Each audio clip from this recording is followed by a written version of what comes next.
Hi, I'm Ken Fleischmann. I'm an associate professor here in the iSchool.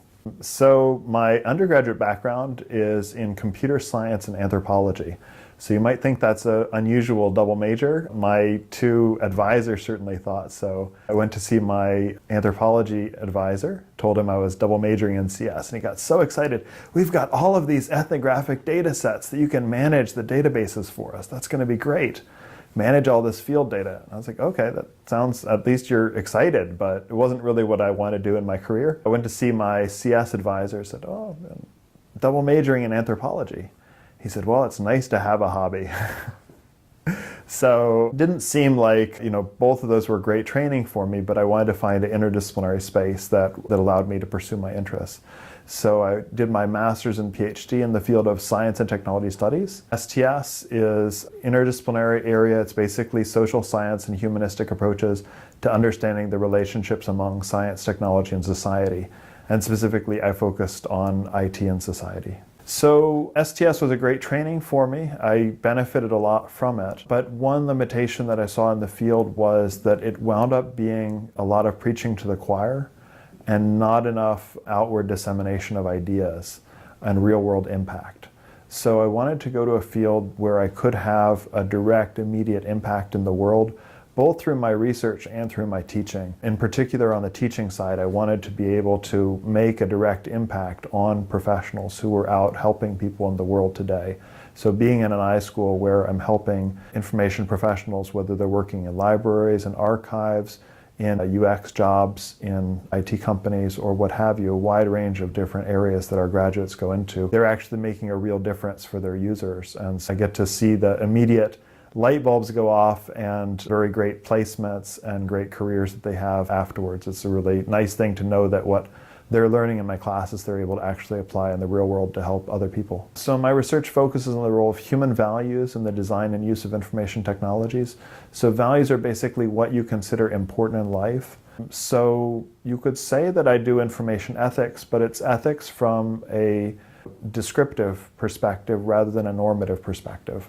So whereas ethics from a philosophical standpoint is typically telling people, well, if you're going against Kant or you're not doing what Bentham wants, then you're a bad person. So I'm not trying to pass judgments on people. I'm much more interested in understanding what it is that motivates people and how they, how those values affect their use of technology and the design of technology, and trying to sync those two up, trying to make sure that technologies are designed not only to be usable by people, but also to be sensitive to their values. Because if it's usable, but it's not sensitive to your values, you're probably not going to use it, and it's not going to be the best thing for the world. So technologies need to be both, and I focus more on the human value side of things. So I teach core courses. I teach perspectives on information and information in social and cultural context.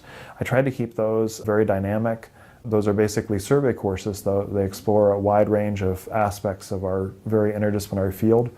I keep those dynamic. Half of the class is based on student questions based on the readings that we do, and half is based on either debates or presentations that students do in class. In my seminar courses, so I just taught for the first semester Trust and Transparency in the Information Age. I'll be teaching that again in the fall, and will likely be offering that again in future.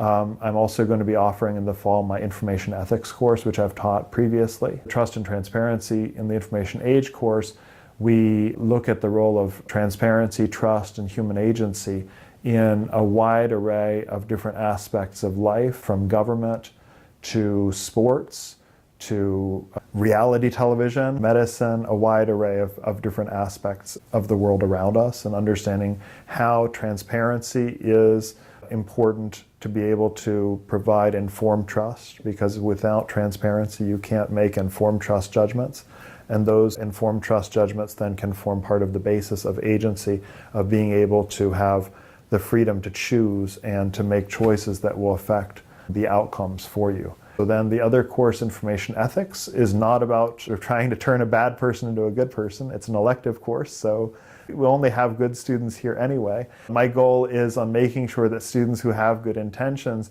are aware of the ethical implications of their design decisions in terms of whether it's designing services for users, say in a public or academic library, or it's designing technology in an IT company or in a government lab. Make sure that they're thinking about what the implications of their design decisions are. So one of my professors in the STS department at RPI, Langdon Winter, has a concept of technological somnambulism. So that basically means sleepwalking through technology. So the idea there is that in a lot of cases that we make decisions by default.